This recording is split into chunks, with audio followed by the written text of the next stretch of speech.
অনেক বাচ্চারা আছে। আমি দৌড় দিয়ে এখানে আসতেছিলাম আর আমার মাকে বলতেছিলাম, মা বাচ্চারা মরে যাচ্ছে মা। আমি এখানে এসে দেখি কিছু কিছু বাচ্চার পাটা ছড়ায় আছে। এখান থেকে প্রায় সময় অনেক বিমান আসে যায়, অনেক প্রশিক্ষণ বিমান অনেক আসে যায়, কানে অনেক শব্দ হয়। তো কালকে যখন এখানে জিনিসটা আসছিল, এত জোরে সাউন্ড আপনারা জাস্ট কল্পনা করতে পারবেন না, মানুষের কানের পর্দা ফেটে যাচ্ছিল। জিনিসটা আমি জাস্ট 5 সেকেন্ডের মধ্যে দেখি এখানে এসে পড়ছে। আমি জাস্ট কল্পনা আমি জাস্ট বুঝতেছিলাম না যে আমার কলেজটা হচ্ছে কি। হঠাৎ করে দেখি বাচ্চাদের কলেজটা ফেটে, আগুন ফেটে এই উপরে উঠে আসছে। আমি বলতেছি এখানে তো অনেক বাচ্চারা আছে। আমি দৌড় দিয়ে এখানে আসতেছিলাম আর আমার মাকে বলতেছিলাম, মা বাচ্চারা মরে যাচ্ছে মা। আমি এখানে এসে দেখি কিছু কিছু বাচ্চা মোরা দেহ ছড়ায় আছে অর্ধেক। আপনারা কি তাদের বাঁচায় আনতে পারবেন? তারা কি আর জীবনে তাদের মা বাবার কোলে আসতে পারবে? আপনারা বলেন। এখানে আমাদের একটা সময় ছুটি হয়, মনে করেন 12:40 বা 50-এর দিকে এখানে হয়তো এই ধ্বংসটা হয়েছে। তো আমি যখন সামনের দিকে আসি, অনেক বাচ্চাদের মরদেহ আমি সবসময় ফোনে দেখছি, খবরে দেখছি। আমি কখনো কল্পনা করি না যে চোখের সামনে আমাকে এইগুলো দেখতে হবে। দেখতেছিলাম বাচ্চারা নিজের শরীর চামড়া পুড়ে যাচ্ছে, সে অবস্থায় হাঁটতেছে, জানের ভিক্ষা করতেছে, আমাকে কেউ বাঁচাও।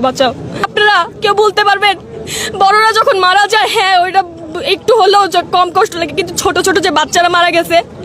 কিন্তু আপনারাও জানেন যে বিমান যে ধ্বংস হয়েছে তার ভিতরে কত ধরনের ইঞ্জিন থাকে, কত কেমিক্যাল বা অনেক পুরাতন, প্লাস কত ধরনের ইঞ্জিন বা কত কিছু থাকে, আপনারাও জানেন, তাই না? এইটা যে ধ্বংস হয়েছে এখানে পড়ছে, এটা স্বাভাবিক ছিল না। এইটা চারদিকে ছড়ে পড়ছে। সেই মুহূর্তে স্টুডেন্টদের ছুটি ছিল, তারা বাসা যাচ্ছিল। এই যে আমাদের যে রাস্তাটা দেখতে পাচ্ছেন, এখানে স্টুডেন্টরা তারা প্রায় হেঁটে হেঁটে যাচ্ছে। কে বা বুঝতে পারছিল জিনিসটা কি আস্তে আস্তে হয়েছিল? সাথে সাথে 2 মিনিট আগেও যেখানে বাচ্চারা ভাবছিল যে আমি বাসায় যাবো, আম্মুর সাথে দেখা করবো বা আব্বুর সাথে দেখা করবো, বাসায় যাবো, আমার পড়া আছে বা এরকম কিছু, সেই মুহূর্তে 2টা সেকেন্ডও লাগে নাই বাচ্চাদের জানগুলো যেতে। কেন এগুলো প্রশিক্ষণ দেওয়া হয়?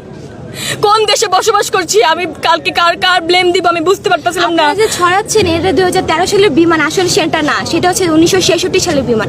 এত ফেক নিউজ কেন ছড়াচ্ছেন যে 19 থেকে 20 জন বাচ্চা মারা গিয়েছে, যেখানে হচ্ছে 200 জনের মতো বাচ্চা নিহত হয়েছে, আহত আরো অনেকে হয়েছে, এখনো নিখোঁজ অনেকে, অনেক মায়ের বুক খালি হয়েছে।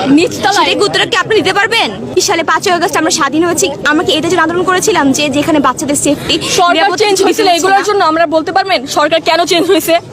তারা এত আধুনিক বাংলাদেশ তৈরি করতেছে। দাবি এটাই যে এই এত পুরানা বিমান দিয়া কেন এই ট্রেনিং গুলি করা, আর এই ট্রেনিং গুলি কেন এইসব জায়গা আনে?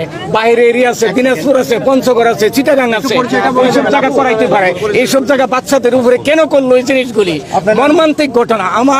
আমার কান্দন, আমার চোখের পানি কালকে আমি ধরে রাখতে পারি না। যে মা বাপের কাছে বাচ্চা বলে আসছে যে আম্মু আমি স্কুলে যাচ্ছি, দুপুরে আমি এই জিনিসটা খাবো, সেই জিনিসটা আমি খাইতে পারি নাই। আর এই বাচ্চা মিলিটারি